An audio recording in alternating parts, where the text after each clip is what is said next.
إن الحمد لله نحمده ونستعينه ونستغفره ونعوذ بالله من شرور أنفسنا ومن سيئات أعمالنا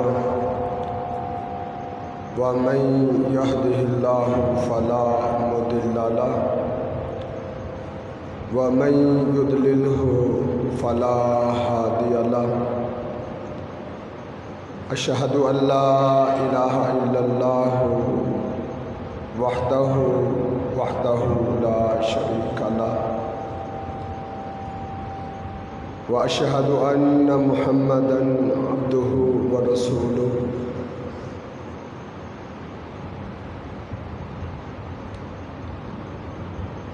أما بعد فإن خير الحديث كتاب الله وخير الهدي هدي محمد صلى الله عليه وسلم وشر الأمور محدثاتها وكل محدثة بدعة وكل بدعة ضلالة وكل ضلالة في النار إن الله وملائكته يصلون على النبي يا أيها الذين آمنوا صلوا عليه وسلموا تسليما اللهم صل على محمد وعلى آله وأصحابه وسلم اعوذ باللہ السمیع العلیم من الشیطان الرجیم بسم اللہ الرحمن الرحیم والفجر وليال عشر قال اللہ تبارک و تعالی فی مقام آخر المال والبنون زینت الحیات الدنیا والباقیات الصالحات خیر قال النبی صلی اللہ علیہ وسلم افضل ایام الدنیا ایام عشر من ذی الحجہ او کما قال النبی صلی اللہ علیہ وسلم۔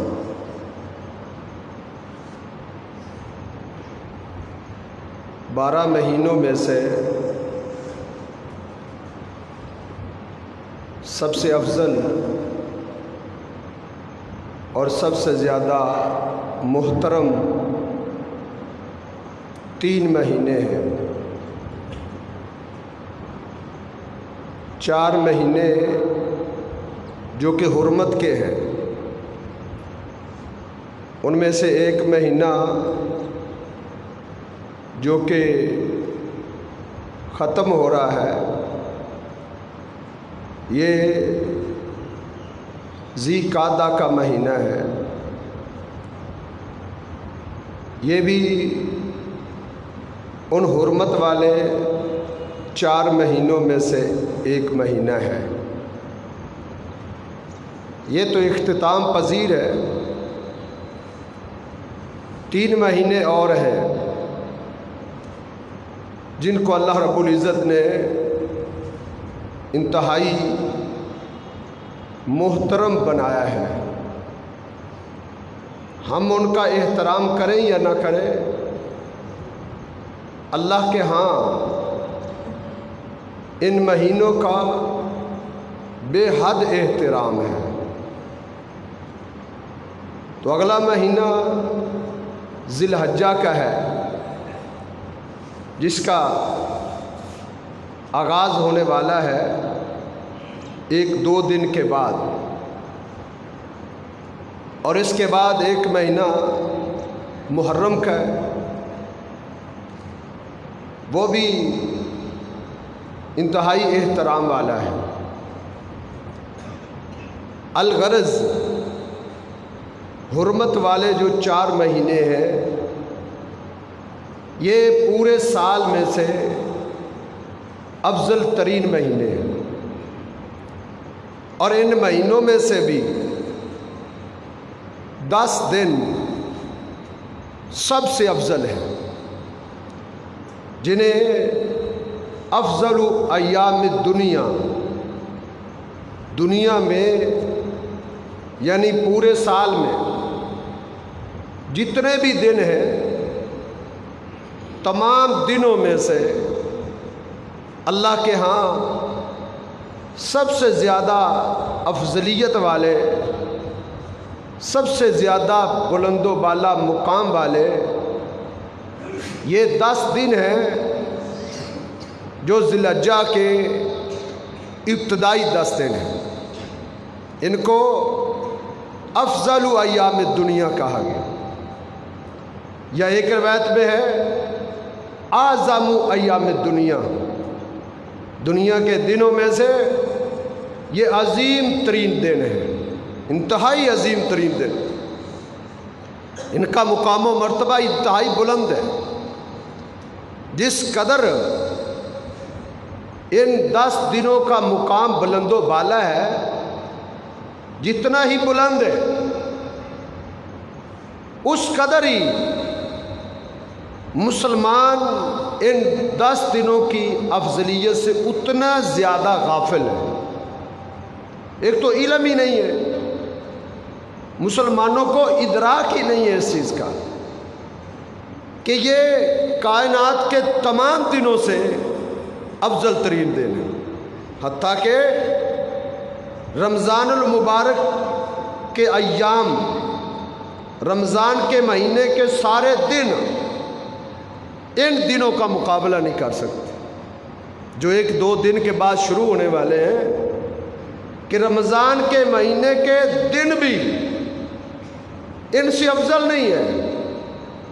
ہاں ان کی راتیں آخری عشرے کی، وہ بھی آخری عشرے کی 10 راتیں جو ہیں وہ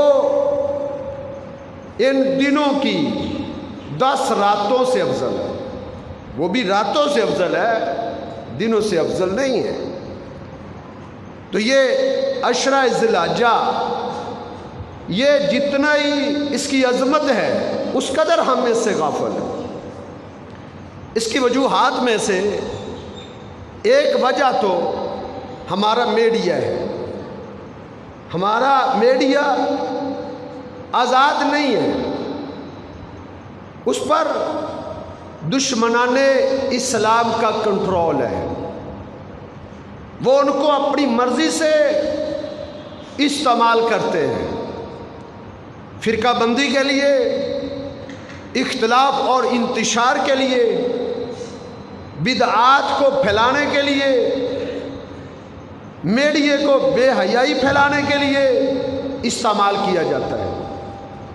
جن ایام کو شریعت اسلام محترم بناتی ہے، جن ایام کو شریعت اسلام ایک مقام دیتی ہے، ان دنوں کا تذکرہ ہمارے میڈیا پر نہیں ہے۔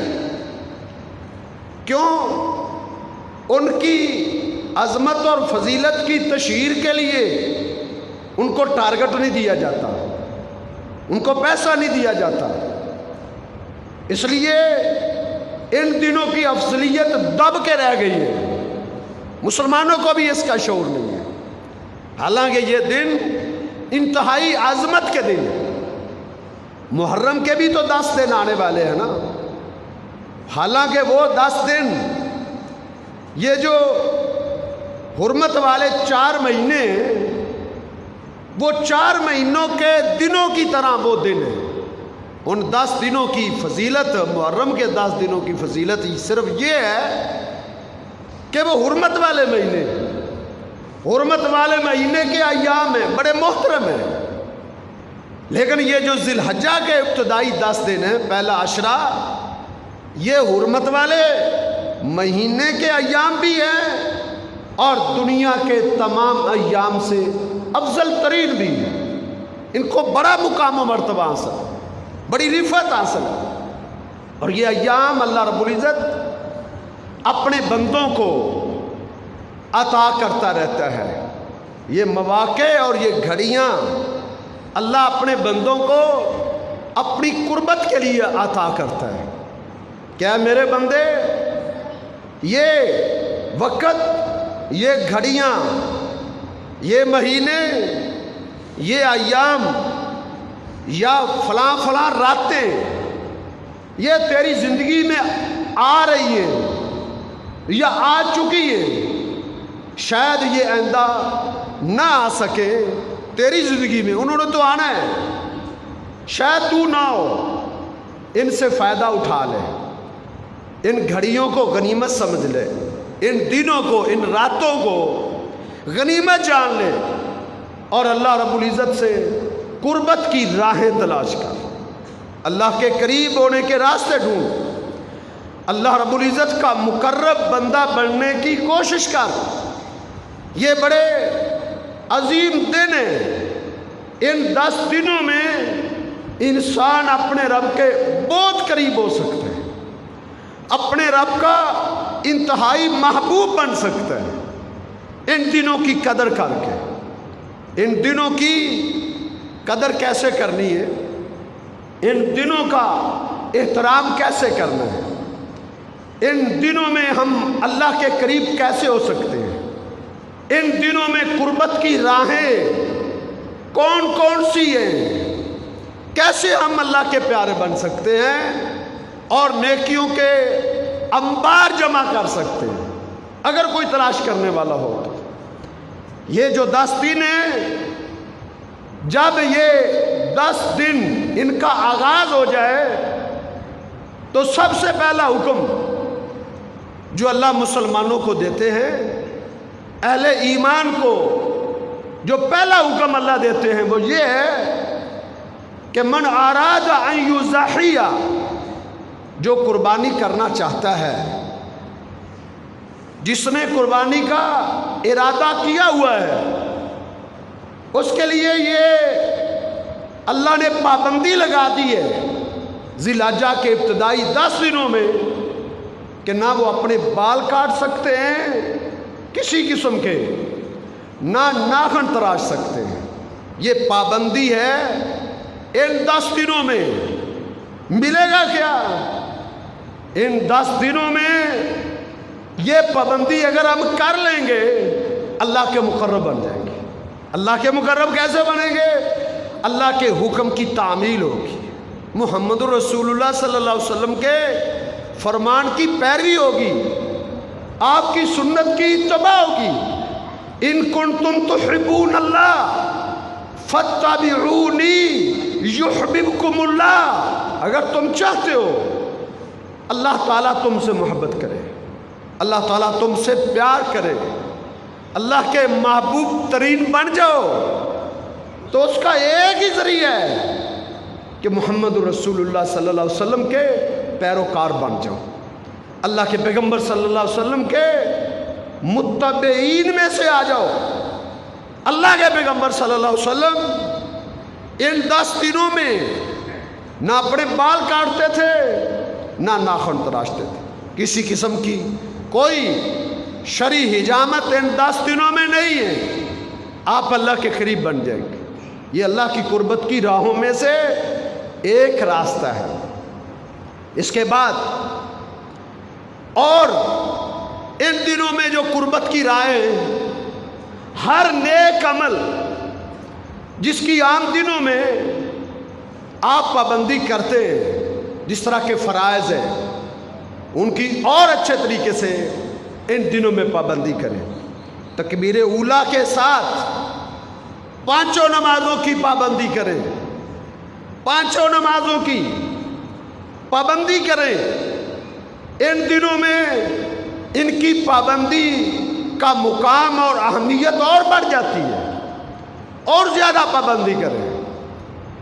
بلکہ وہ اعمال جن میں انسان سستی کرتا ہے، جو تطوعات میں سے، مستحبات میں سے، قرآن کی تلاوت ہے، نوافل ہے، نفلی روزے ہیں، ذکر و اذکار ہے، الغرض کوئی بھی نیکی ہے، صلہ رحمی ہے، بندوں کے کام آنے ہیں، اور غریبوں اور مسکینوں کے ساتھ مدد کرنی ہے، کوئی بھی نیکی، ان نیکیوں کا پابندی کے ساتھ، اہتمام کے ساتھ، کثرت کے ساتھ ان 10 دنوں میں ان کو اپنے عمل میں لائیں، ان کو اپنے عمل میں لائیں، پابندی کریں۔ کیوں؟ اللہ کے پیغمبر صلی اللہ علیہ وسلم نے فرمایا تھا، ما من ایام، دنیا کی دنوں میں سے کوئی دن بھی ایسا نہیں جس میں کیا ہوا عمل اس عمل کی فضیلت کو پہنچ جائے۔ دنیا کے دنوں میں سے کوئی دن بھی ایسا نہیں، ان دنوں میں کیا ہوا عمل، عبادت، ریاضت، محنت، ذکر و اذکار، تلاوت، صدقات و خیرات، روزہ، کوئی بھی عمل ایسا نہیں ہے، اس کی فضیلت ایسی نہیں ہے کہ وہ اس اجر کو پہنچ جائے جو اجر انسان کو ذی الحجہ کے 10 دنوں میں کسی نیکی پر ملتا ہے۔ ذی الحجہ کی 10 دنوں میں چھوٹی سی چھوٹی نیکی کرنے پر اللہ اس قدر خوش ہوتے ہیں، اس قدر خوش ہوتے ہیں کہ عام دنوں کے سب سے بڑے عمل سے بھی اللہ اتنے خوش نہیں ہوتے۔ اتنی فضیلت نہیں ہے جتنی فضیلت ان دنوں کی چھوٹی سی چھوٹی نیکی پر ملتی ہے۔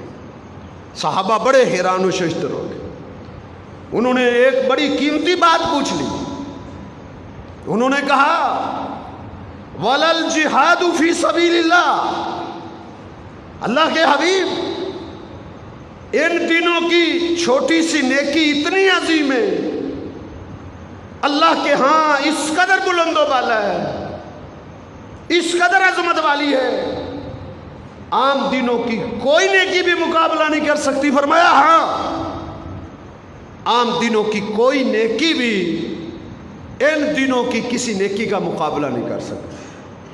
انہوں نے کہا وَلَا الْجِهَادُ فِي سَبِيلِ اللَّهِ، اللہ کے رسول عام دنوں کا جہاد فی سبیل اللہ، اللہ کے راستے میں لڑنا، بیوی بچوں کو چھوڑ کے محبوب ترین بستی، اپنا معاشرہ، اپنے اہل و عیال، عزیز و اقارب، دوست و احباب سب کو چھوڑ کے میدان جہاد میں کود جانا، مسلمانوں کی سرحدوں پہ پہرا دینا، اپنی جان کو تلواروں اور توپوں کے سامنے کھڑا کر دینا، تلواروں کے سائے میں اپنے آپ کو جھونک دینا، کیا یہ عمل بھی ان دنوں کی کسی چھوٹی سی نیکی کے اجر کو نہیں پا سکتا؟ فرمایا نہیں پا سکتا۔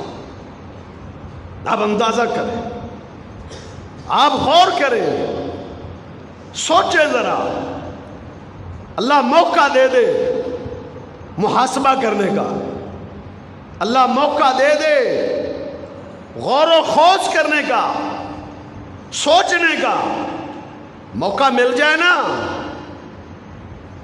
وہ گھنٹوں کی عبادت سے افضل ہوتا ہے آدمی کو سوچنے کا موقع مل جائے، میں کیا کر رہا ہوں، میں کس سمت پہ چل رہا ہوں، میرا اٹھنا بیٹھنا کیسا ہے، میرے لیل و نہار کیسے، میرے شب و روز کیسے گزر رہے ہیں، میری وضاحت کیسی ہے، میری عبادت کی زندگی کیسی ہے، میں اپنے رب کے قریب ہونے کی کتنی کوشش کرتا ہوں، روز اس سے دور ہونے کی کتنی کوشش کرتا ہوں۔